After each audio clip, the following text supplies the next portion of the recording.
So I have a pool and a salt system was installed. I was told that I really don't have to ever add chlorine to this pool, yet I just recently heard something called shocking the pool.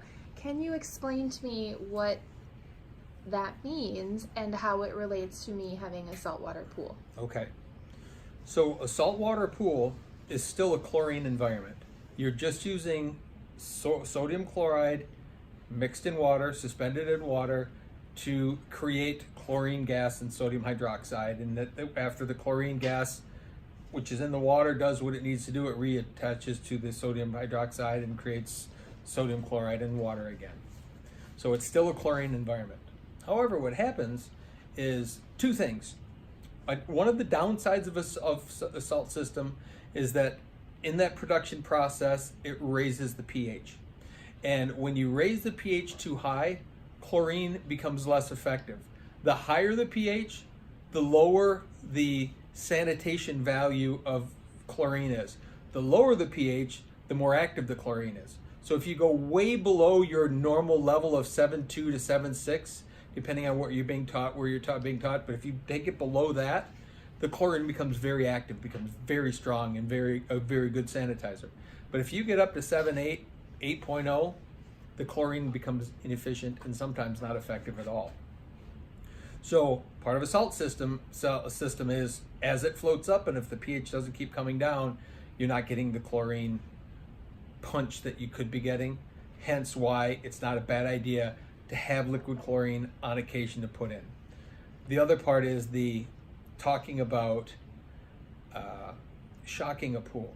So what happens is, this is a very non-biological, non-chemistry answer to this, chemical answer to this, but as there's algae in the water that come from rain, they come from stuff blowing in, they come from, animals if they're in the pool, they come from your skin.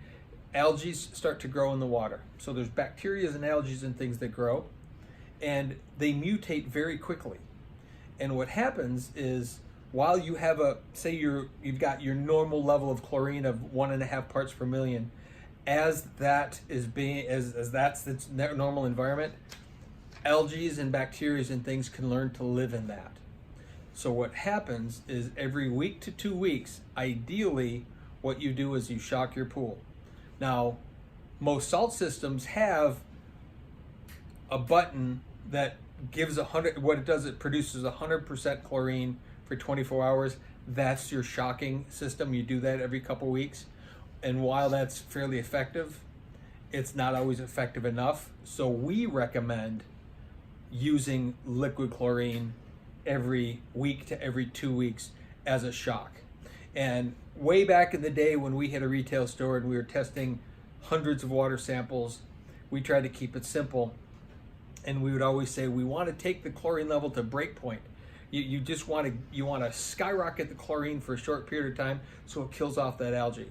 And so if you're normally at 1.5 parts per million, we would often shock someone's pool to 6 or 8 parts per million for a short period of time, and then let it come back down, and then the water would always stay clear. Now, there's some people that don't believe in shocking, but what they're going to do is they're going to continually go through this clear water, cloudy water, clear water, cloudy water cycle, sometimes green, sometimes cloudy, green, sometimes blue again, and which is okay, but that's not necessarily what people expect out of a pool. They expect clear, pristine, beautiful water. Well, to do that, at times you do have to shock the pool.